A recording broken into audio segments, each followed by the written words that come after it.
আমরা আবারও এক নজরে বলি, জিলহজের প্রথম দশকের 11টি আমলের সর্বপ্রথম আমল বলেছি বেশি বেশি আল্লাহর জিকির করা। বেশি বেশি কি করা? আল্লাহর জিকির করা। এই দিনগুলোতে, নির্দিষ্ট দিনগুলোতে আল্লাহর জিকির করবার নির্দেশ আল্লাহ তাআলা কোরআনে কারিমে সূরা তাওবায় করেছেন। দ্বিতীয় আমল বলেছি বেশি বেশি নেক আমল করা, কারণ এই দশকের নেক আমল আল্লাহর কাছে অন্য যে কোনো সময়ের নেক আমল ভালো কাজের চাইতে বেশি প্রিয়।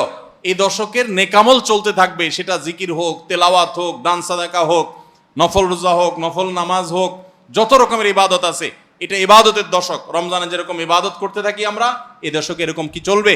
ইবাদত চলতে থাকবে। 3 নম্বর আমল হলো অন্য যে কোনো সময় আমরা গুনাহ এবং পাপাচার থেকে বাঁচার জন্য যতটা চেষ্টা করি, এই দশকে গুনাহ থেকে বাঁচার চেষ্টাটা হবে অন্য যে কোনো সময় চাইতে অনেক বেশি। কারণ এই দশক মর্যাদাপূর্ণ ইবাদতের জন্য, সেখানে গুনাহ করলে তার দায় এবং তার প্রায়শ্চিত্ত এরকম ভয়াবহ হবে। এই জন্য এই দশকে গুনাহ থেকে বিশেষভাবে বেঁচে থাকার চেষ্টা করা। 4 নম্বর আমল বলেছিলাম যাদের আল্লাহ সামর্থ্য দিয়েছেন তারা হজ করবেন। 5 নম্বর আমল বলেছিলাম যাদের আল্লাহ সামর্থ্য দিয়েছেন তারা কোরবানি করবেন।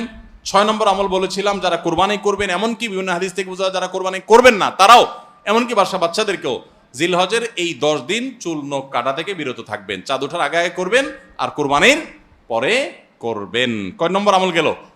6 নম্বর।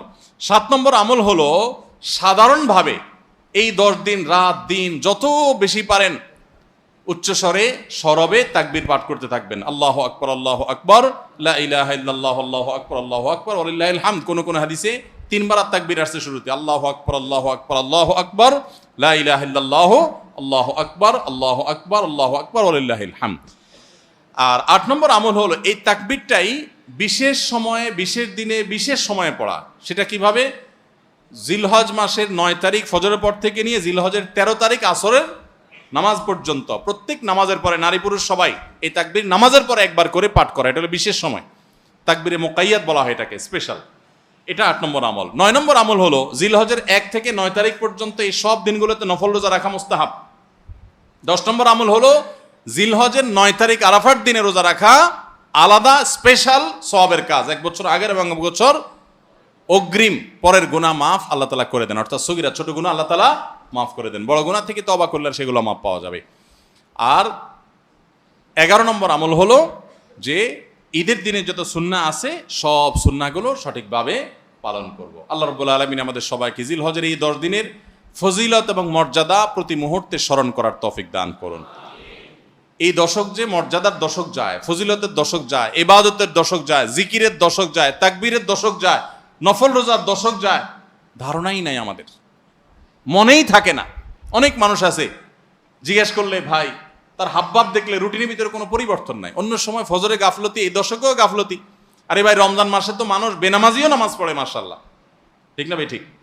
যে লোক বখিল সেও টুকটাক দান করে, যে কখনো মসজিদে আসে না সেও মসজিদে আসে, যে কোরআন ছুঁয়ে দেখে না সেও একটু কোরআন ছোঁয়, কারণ রমজান ইবাদতের মৌসুম চলছে। তাহলে জিলহজের প্রথম দশকে এরকম ইবাদতের ছিটাফোঁটা, ইবাদতের কোনো আবহ, ইবাদতের কোনো পরিবেশ, ইবাদতের কোনো আলামত, এর কোনো আপনার চিহ্ন আমাদের সমাজে, আমাদের পরিবারগুলোতে দেখা যায় না। তাহলে এই দশক ইবাদতের অত্যন্ত ফজিলতপূর্ণ দ্বিতীয় বৃহত্তর মৌসুম হওয়া সত্ত্বেও অবহেলিত দশক, অজানা দশক। এই আমলগুলো হারিয়ে যাচ্ছে সমাজ থেকে। এগুলোকে জিন্দা করবো তো ইনশাআল্লাহ। আমরা সবাই এক একজন যার যার দায়িত্বে কমপক্ষে 5 জন মানুষকে আমরা সচেতন করবো ইনশাআল্লাহ। ঠিক আছে তো ইনশাআল্লাহ ভাই? এই বিষয়গুলো আমরা অন্যদের মাঝে শেয়ার করব। আমরা আমাদের ফাউন্ডেশন থেকে যে লিফলেট করেছি আপনারা নিজের উদ্যোগেও করে নিতে পারেন। আপনারা চাইলে আমাদের ফাউন্ডেশনের যে কেউ গেলে যতগুলো কপি লাগে আপনারা নিয়ে নিতে পারবেন। আপনার মসজিদগুলোতে আপনারা বিতরণ করবেন, রাস্তা দোকানে দোকানে হেঁটে হেঁটে মানুষকে হ্যান্ডবিল দিবেন এবং মানুষকে বলবেন ভাই একটু পড়ে দেখবেন এবং আমল করবেন। যদি আমরা এই আমলটা সমাজে চালু করতে পারি আমরা সাকসেস ইনশাআল্লাহ। চেষ্টা করা যাবে তো ইনশাআল্লাহ।